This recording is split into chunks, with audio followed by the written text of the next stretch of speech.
In the laboratory, it's pretty much all encompassing. It's like kind of like a tree. You start at one point, it just kind of spreads out throughout the entire lab. No matter what you're working on, there's probably 12 more things you need to be paying attention to. Because it is so all encompassing, I'm going to kind of focus on instrumentation, pretty much on calibration curves, stuff we should be doing when we're running our instruments. Since it applies to whether you're doing HPLC, IC, the rules kind of remain the same. So quality, I want to talk about quality assurance versus quality control. Quality assurance fundamentally focuses on planning and documentation, documenting the processes to assure quality, including the requirements of quality plans and inspection and test plans are met. Quality assurance is more of the management. It's something that's done to make sure that you're meeting the customer's requirements.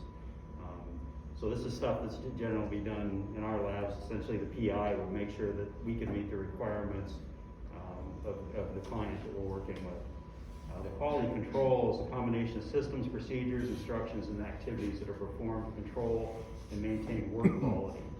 So this is the requirements that you have once you get into the laboratory. This is something that, both of these things are things that should be done before you even start. They're generally written sets of procedures if you're working in a certified lab, that different things that you're going to have to meet, that if you don't, you're out of control and you're going to need to go back and rerun your samples.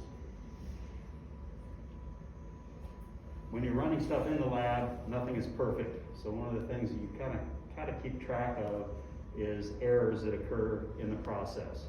So even if you're doing everything perfect, it's still not going to be perfect because there's errors in a lot of the instruments and pieces of equipment that we use. One of them is pipette error.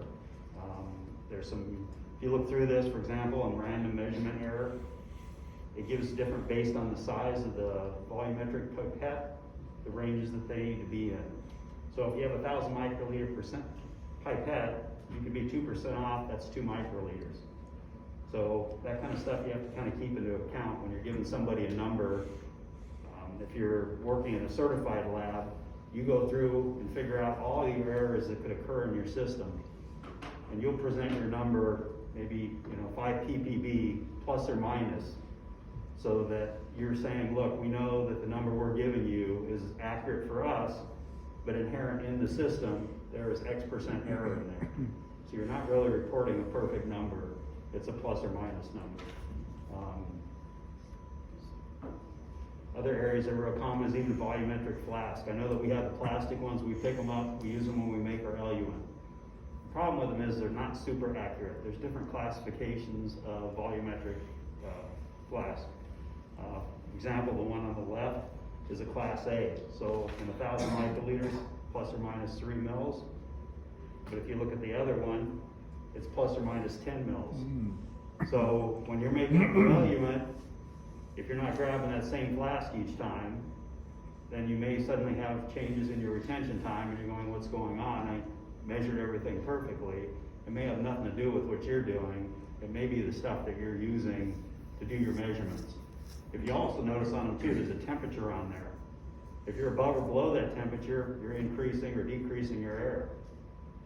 So just kind of be aware, that there are things that you kind of don't have a lot of control over. It's within the limits of the equipment and the stuff that you have in the lab to use. Yes, Bruce? So on these graduated cylinders, Yes. you have this error of 3 or 10 Yes. mils. Is that something that's caused by the manufacturer, that is just not accurate, or is it also including the operator error? Like you've got to read the meniscus.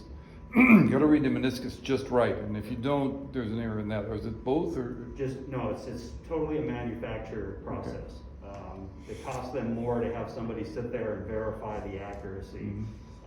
Yeah, of course, reading the bottom of the meniscus just right on the line, and of course there's a thickness of the line.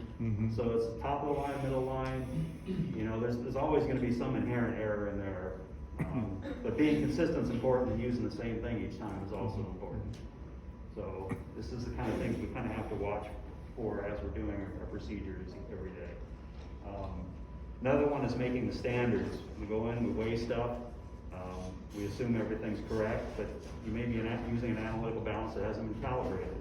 I go through our lab and check them. We have certified weights that we use to verify them. But even amongst the the balances that we have in the lab, some of those are more or less accurate. So you may be weighing what you think is correct, and it's going to be a little bit off. You're still adding some error there. And that's another thing. Is that particular balance you're using sensitive enough and accurate enough for the standard that's being weighed? If you're weighing very small amounts, you need to go back and look up that balance and see what the accuracy is at the low range, because some of them are actually quite poor when you get down to the last digit. If you're measuring that small, you may need to get a more precise balance. We just talked about the volumetric glassware.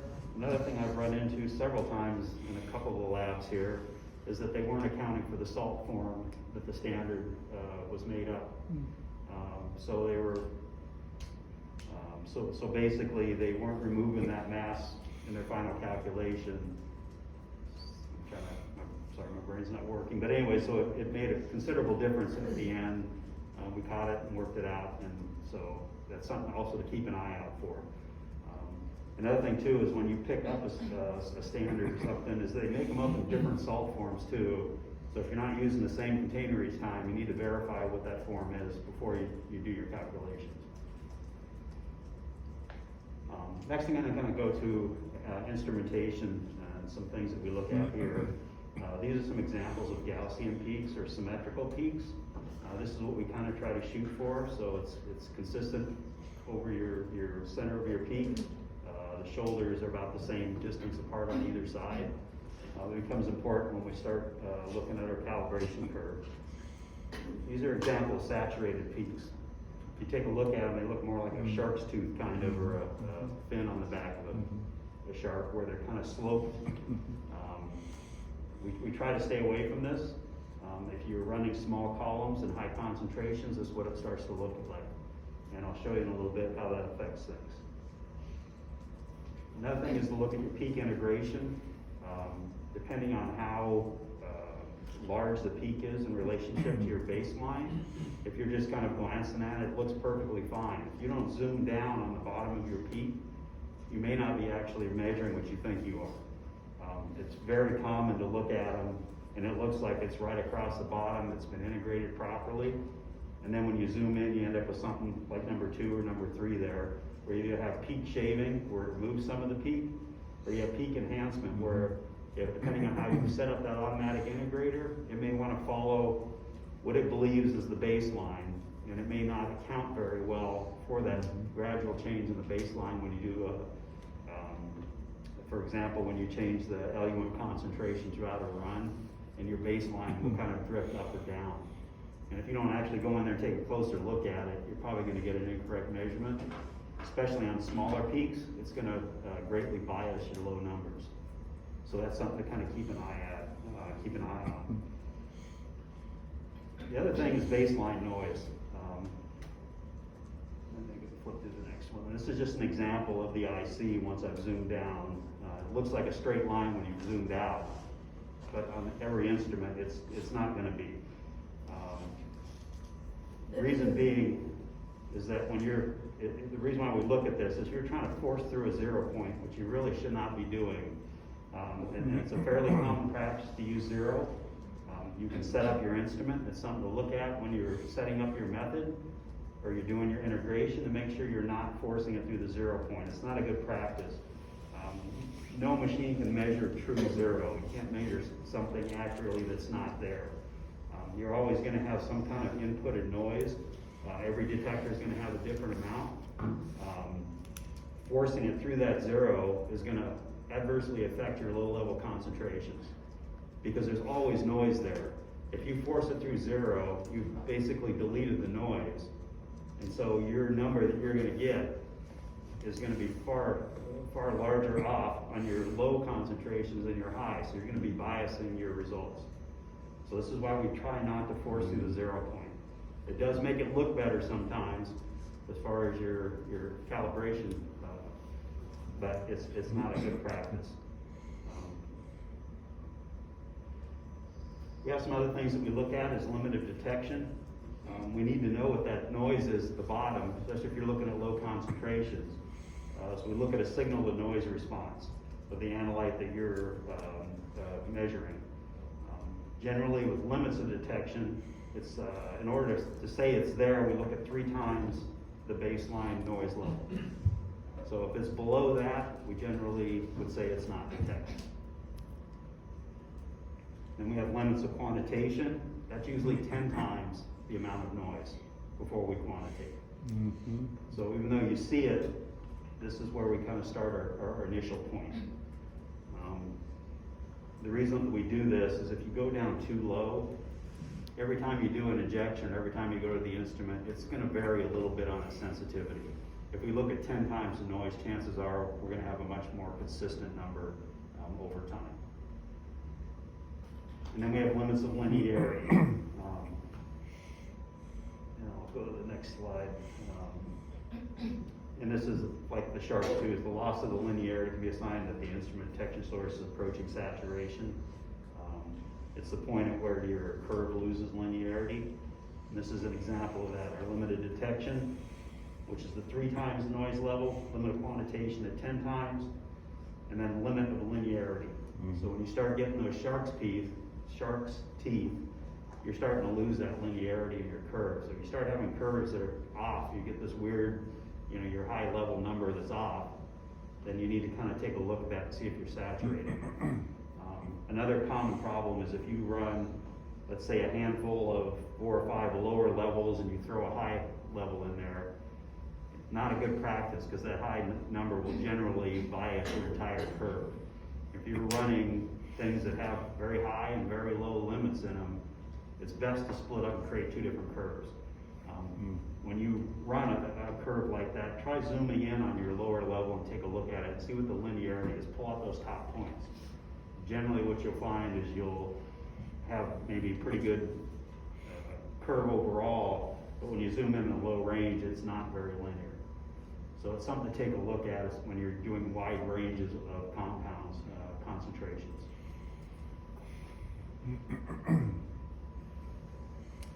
And then dynamic range is just that range, did I go the wrong way here? Just between your limit of linearity and then your limit of detection and limit of quantitation. Okay, acceptable calibration curve values. There's no real standard for this because depending on what you're working with, you may have a higher range of variability.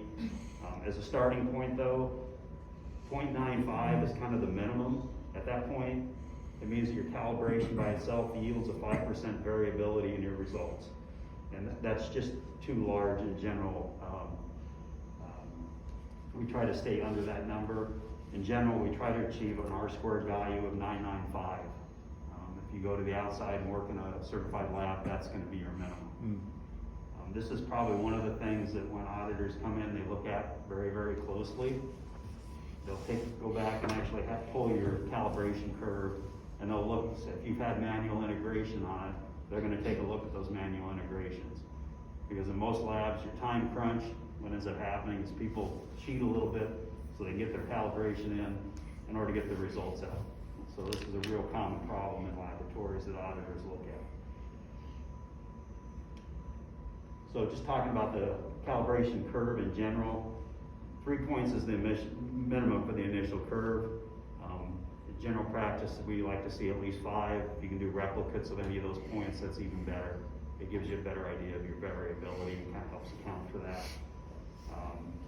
The other thing is that I've run into this is that I've heard people on our instruments, like somebody has ran a curve before, we can go ahead and use that piece of equipment for our samples and we'll just start shooting, which is very dangerous.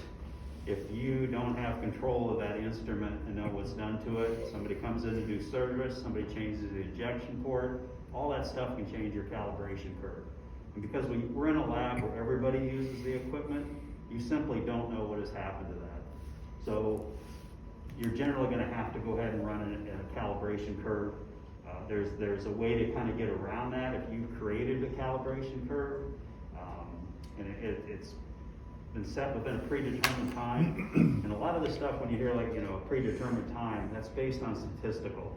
That's stuff that you would look at over time. We do that very seldom in this laboratory, where we will track over time what we expect to see as a response. And then we kind of figure out how many figure out our standard deviation. And then how many, usually it's 3 times that standard deviation.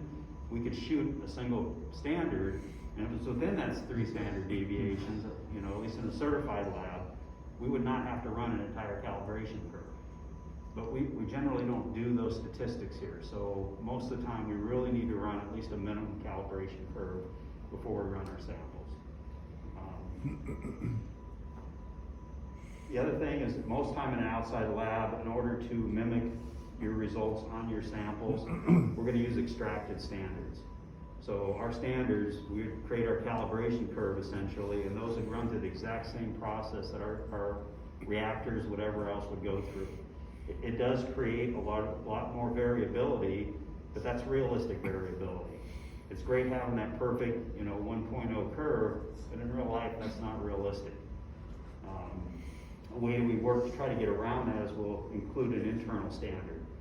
If we can, they're deuterated compounds of the compound that you're looking at, and then that way, as it runs through the process, we know that we put it in at a certain amount, we can use that to compare it to. And that helps remove any of the variability that's caused by an issue during the extraction process or during the running process. The other thing is control charts. Another thing we don't really do here, but that's each time we would run a positive control. So that's just kind of like a spiked sample. And that's what we use to determine that statistical variability, because we'd run it each time we run a new set of samples. And then we'd take a look at the variability that we run it at the same concentration each time. We would take a look at that. And that way we could determine, usually it's after 20 samples or 5 samples over a minimum 3-day period of time, then we could determine our variability. And then using that, we can create a control chart that will allow us to determine that variability. So if you wanted to go back and do that single injection and know that it's in, that's where you're going to get that control chart to determine what you're seeing is within that variability range. Another thing is sequence order. In order to properly run a sequence, we need to shoot an initial blank. This kind of shows any of the noise that's going to be in your system when you're running. You're going to run a calibration curve from the lowest standard to the highest standard. The reason being is if you run high to low, your high standard, if there's any carryover, is going to bias your next lower sample. So by running from the lowest to the highest, the chance of that happening is much, much less. The other advantage too is it'll let you know right off whether you don't have the sensitivity you need on your instrument. If you're running your lowest sample and you don't see it, there's no sense in running your entire calibration curve. So that's a good start. After the calibration curve, we want to run a blank, just so that we're showing there's no carryover from those standards into your sample. Another thing is, depending on the scrutiny those samples are going to require, if it's something that's going to court, if you're running somebody's sample that there's a lot of money involved in, you're going to want to run a blank between each one of those samples, because if you get into court, they're going to say what you saw was from your previous sample. If you can't defend the fact that that's not the case, then you'll lose that case.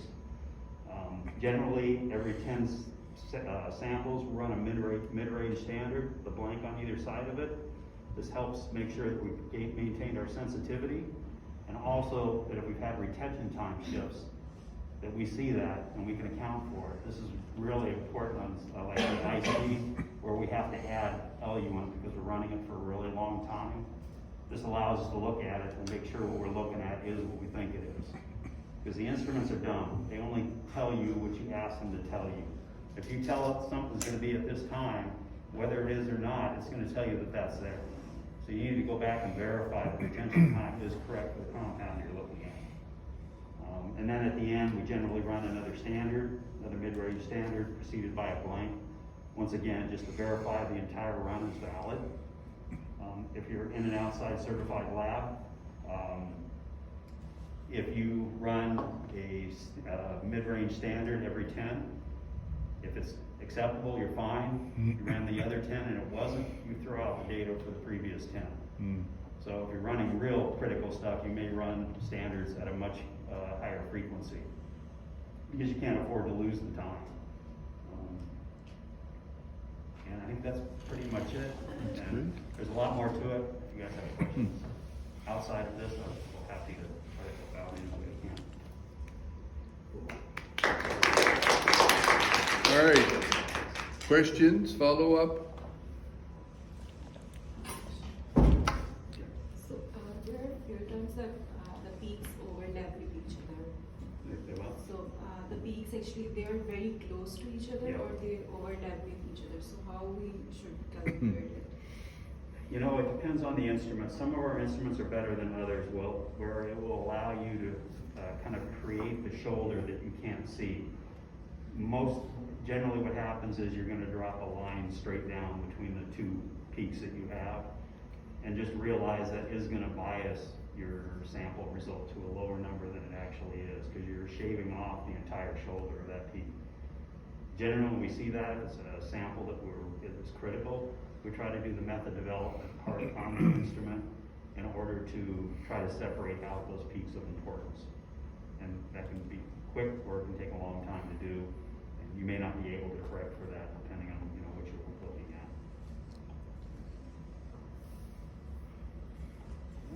Yep. Okay, so, the shark fins. Yes. Can you go back to that one? Because it'd be helpful to see it.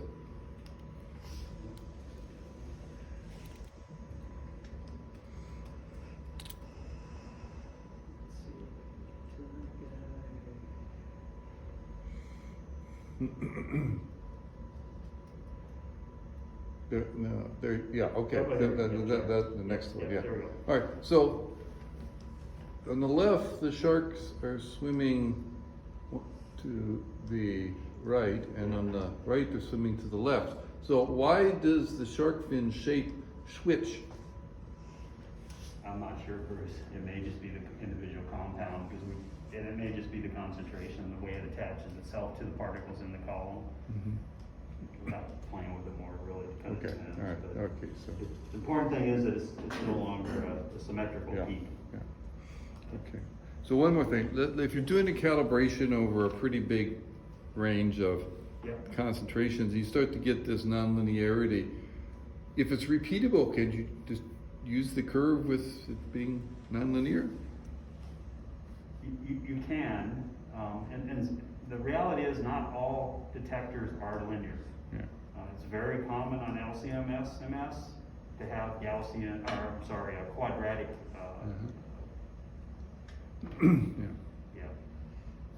So it really depends. It depends on whether you're saturating it, or it's just not a good practice once it gets saturated, because you're overloading the column. Yeah, yeah. And you may not have consistent results. The only way to tell would be to run a bunch of stuff and make sure it's consistent. Okay. But the manufacturer doesn't, really recommend that either. Okay. When you start having those peaks, your best thing to do is go ahead and do a dilution of your sample and re-inject it. Yeah. Because initially, chances are if you're seeing something like that in your sample, it's gonna be outside your curve range. And if it's 1 point above or 1 point below, area count of your curve range, you can't, and if you're in a certified lab, you can't give a number to that. It's either gonna be greater than your highest number or lower than your lowest number, but you generally won't put a number to it. So what we generally do is dilute our sample, go back and reshoot it, make sure it's within this curve range, and then report our result. Okay. Are there questions or additions? So for some instrument, we use binaural pump to have different gradients of elements. What's the function of the gradient element? For the gradient of the LUN, it generally, when you have a compound that would come off at a very, very late period of time, let's say you have 3 or 4 compounds, and 2 of them come off very early, and then one comes off an hour later. By changing that gradient, we can kind of condense the amount of time that it takes to see all the peaks that we need. Sometimes it can help peak shape also. So, but generally we do it to save time and eluent and time on the instrument. Good. Anything else? All right, I think that's great.